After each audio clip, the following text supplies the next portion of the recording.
Press conferences کی تھی، یاد ہوگا آپ کو، اپنی اپنی شہادتیں دی تھیں، اور وہ ایک کلینزنگ کے پروسیس سے ہو کر گزرے تھے، ڈرائی کلین ہوئے تھے، اور پھر اس کے بعد انہوں نے اپنی اپنی سیاست مختلف دھڑوں کے اندر شروع کر دی. کوئی ایم کیو ایم کا بن گیا، کوئی پی ایس پی میں چلا گیا، کوئی ادھر ہو گیا، کوئی ادھر ہو گیا، اور وہ تتر بتر ہو کے آپ کے سامنے ہے ان کا مستقبل. تو اب اسی طرز کے اوپر عمران خان صاحب جو ہے ان کی سیاست کو لے جایا جا رہا ہے، اور اس ایکسٹریم اقدام کے بعد آپ یہ سمجھ سکتے ہیں کہ جتنے خدشات ہیں وہ سارے کے سارے خدشات درست ثابت ہو سکتے ہیں کہ عمران خان کو آرمی ایکٹ بھی لگایا جائے، عمران خان کے اوپر، عمران خان کو ملٹری کورٹس کے اندر جو عمران خان سے تفتیش ہے وہ بھی کی جائے، عمران خان کا کیس پاکستان کی ملٹری کورٹس میں چلایا جائے.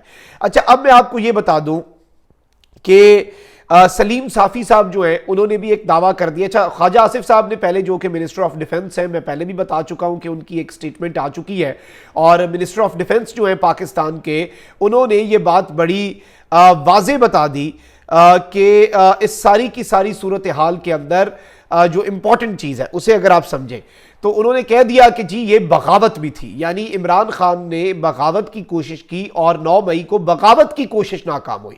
اب بغاوت از اے سٹیپ فردر.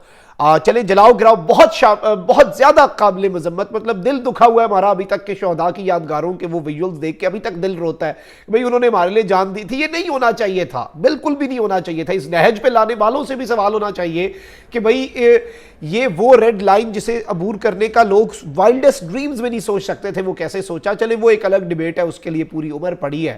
لیکن ابھی میں آپ کو یہ بتا دوں کہ اس وقت جو صورتحال ہے اس میں خواجہ آصف صاحب نے کہا کہ عمران خان اور جو پی ٹی آئی ہے وہ بغاوت کروانا چاہتی تھی، اور اس سب کے اندر معاملات جو ہیں وہ سنگینی کی طرف تو جا رہے ہیں. اب سلیم صافی صاحب جو ہے ان کے حوالے سے میں خبر دیکھ رہا تھا کہ جی 9 مئی حملے پاک فوج میں بغاوت کی ایک کوشش تھے، یعنی 9 مئی کو جو حملے ہوئے وہ پاک فوج کے اندر ایک بغاوت کی کوشش تھے. سازش لاہور میں ہوئی، امریکہ میں ایک شخص تیار بیٹھا تھا، اس نے سازش شروع کی، آرمی چیف بیرون ملک تھے، امریکہ سے استعفے کا مطالبہ ہونا تھا، یہ منصوبہ تھا. آرمی چیف اس وقت عمان کے دورے پر تھے جب یہ 9 مئی کے افسوسناک اور اندوہناک واقعات ہوئے. تو یہ اس طرح کا ایک بات کر رہے ہیں اور کہہ رہے ہیں کہ جی پی ٹی آئی اب نہیں بچ سکتی، اور سازش جو ہے وہ لاہور میں تیار ہوئی، اسی لیے کور کمانڈر جو ہے انہیں بھی فارغ کیا گیا. یعنی وہ بھی عمران خان کے ساتھ اپیرنٹلی جو اس بات سے سمجھ آ رہی ہے ان کی اس بات سے وہ یہی ہے کہ عمران خان اس سازش میں ملوث تھے، اور اس سازش میں کچھ لوگ بھی تھے جو عمران خان کے ساتھ ملوث تھے، اور یہ پاکستان کے سب سے منظم ادارے پاکستان کی فوج میں بغاوت کی کوشش تھی.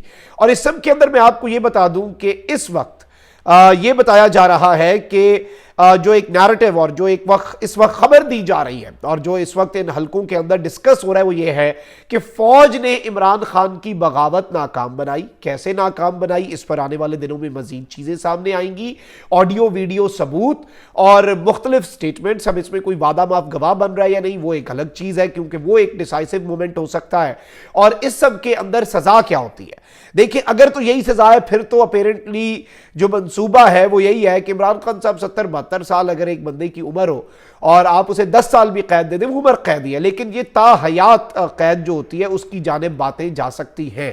اور یہ عمران خان صاحب کے اوپر ایک نیا، ایک تازہ اور ایک بالکل آپ کہہ لیں کہ فریش ایلیگیشن ہے کہ فوج میں بغاوت بھی چاہتے تھے. مطلب صرف اور صرف حملہ کرنا مقصود نہیں تھا، اس حملے کے پیچھے ایک گریٹر گیم تھی، اس حملے کے پیچھے ایک بہت بڑا منصوبہ تھا. اور اب اس منصوبے کے اندر عمران خان کو اس منصوبے کا ماسٹر مائنڈ قرار دے کر اس میں مراد سعید صاحب کی وہ بات جو ہے اسے بہت زیادہ استعمال کیا جا رہا ہے، جہاں پر انہوں نے کہا کہ جی سب اپنے اپنے پوائنٹس پر پہنچ جائیں. آلدو اب ان کا مقصد کیا تھا، ان کی مراد اس سے کیا تھی، مراد سعید صاحب کی، وہ مراد سعید صاحب بہتر سمجھا سکتے ہیں، کیونکہ ظاہری بات ہے جب پروٹیسٹ ہوتے ہیں ہر شہر میں.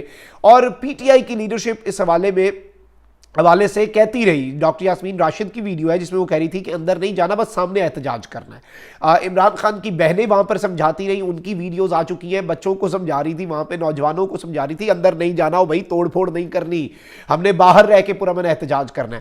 آلدو چاہے کور کمانڈر ہاؤس کے باہر پرامن احتجاج ہوتا، even that is a new یہ پاکستان کی ہسٹری میں نہیں ہوا کہ اس طرح سے کور کمانڈر کے گھر کے باہر پرامن احتجاج ہی کیوں نہ ہو، یا پھر جی ایچ کیو کے باہر. لیکن obviously اس میں پھر دلیل دینے والے یہ کہتے ہیں کہ جی پرامن احتجاج کا حق پاکستان کے ہر شہری کو ہے، چاہے وہ سپریم کورٹ کے سامنے ہو، چاہے وہ پارلیمنٹ کے سامنے ہو، چاہے وہ جہاں پر بھی ہو. سپریم کورٹ کے سامنے بھی تو ابھی ایک پرامن احتجاج ہوا مولانا فضل الرحمان صاحب کو، اور اللہ کا شکر ہے کہ وہ پرامن رہا اور وہ لانگ مارچ چال دو ناکام ہو کے واپس گئی. لیکن چلے اس میں یہ کہتے ہیں، لیکن بالکل بھی کسی بھی صورت وہ پریمیسز کو ایک قدم آگے بڑھنا، عجیب و غریب نعرے لگانا، فوج مخالف جو ایک چیزیں تھیں، یا پھر گھر کے اندر گھس جانا، توڑ پھوڑ کرنا، ایون جی ایچ کیو کا جو گیٹ توڑا، یا شہداء کی یادگاریں، یار شہداء کی یادگاروں کی تو کی نہیں بنتی تھی، اور وہ تو کوئی پتہ نہیں کس طرح کی سوچ رکھنے والے لوگوں نے یہ سب کیا ہوگا. لیکن نیریٹو جو اس وقت ہے وہ یہی ہے، اور ظاہری بات ہے کہ اس وقت دوسری سائیڈ جو ہے نا، میں آپ کو یہ بتا سکتا ہوں کہ اس میں عمران خان کے لیے غصہ پایا جاتا ہے، اور اچھا خاصا غصہ جو ہے وہ اس وقت ایگزسٹ کر رہا ہے. آپ دیکھیں کہ خان صاحب نے طاقتوروں سے مذاکرات کے لیے ہائی پاورڈ 7 رکنی کمیٹی بنائی. حماد اظہر صاحب اس میں ابھی بچ گئے، وہ 5 بچ گئے، پیچھے 2 تو چلے گئے.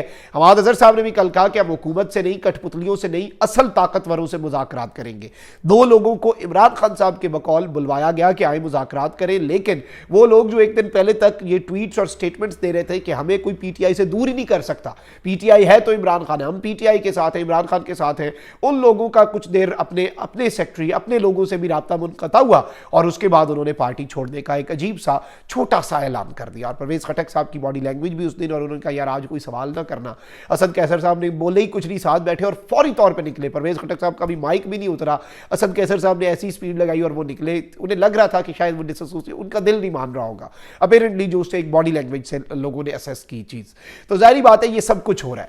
لیکن یہاں پر ایک چیز بڑی واضح ہے کہ چیزیں پوائنٹ آف نو ریٹرن پہ تو ہیں، لیکن اب اس سے بھی بہت آگے جائیں گی. اور اللہ نہ کرے کہ ملک، میں کہتا ہوں کہ دیکھیں ملک کا فائدہ سوچیں، ملک کی بہتری سوچیں، اور ملک کے لیے کنسنسس بلڈ اپ کر کے ایک میز پہ کم از کم بیٹھیں، کیونکہ الٹیمیٹلی حل میز پر ہی بیٹھ کر نکلنا ہے. جتنی مرضی لڑائیاں ہو جائیں، جتنی مرضی جنگیں ہو جائیں، بڑی بڑی جنگیں ہوئی، اینڈ پہ بیٹھنا سب کو میز پہ ہی پڑتا ہے، اس سے پہلے بیٹھ جائیں زیادہ بہتر ہے. اور یہ سینگ پھنسانے کا فائدہ کوئی نہیں ہے. اس سینگ پھنسانے میں کسی ایک کے بھی سینگ اترے تو نقصان پاکستان کا، یہ چیز یاد رکھیے گا. اپنا بہت خیال رکھیے. اللہ نگہبان. پاکستان زندہ باد.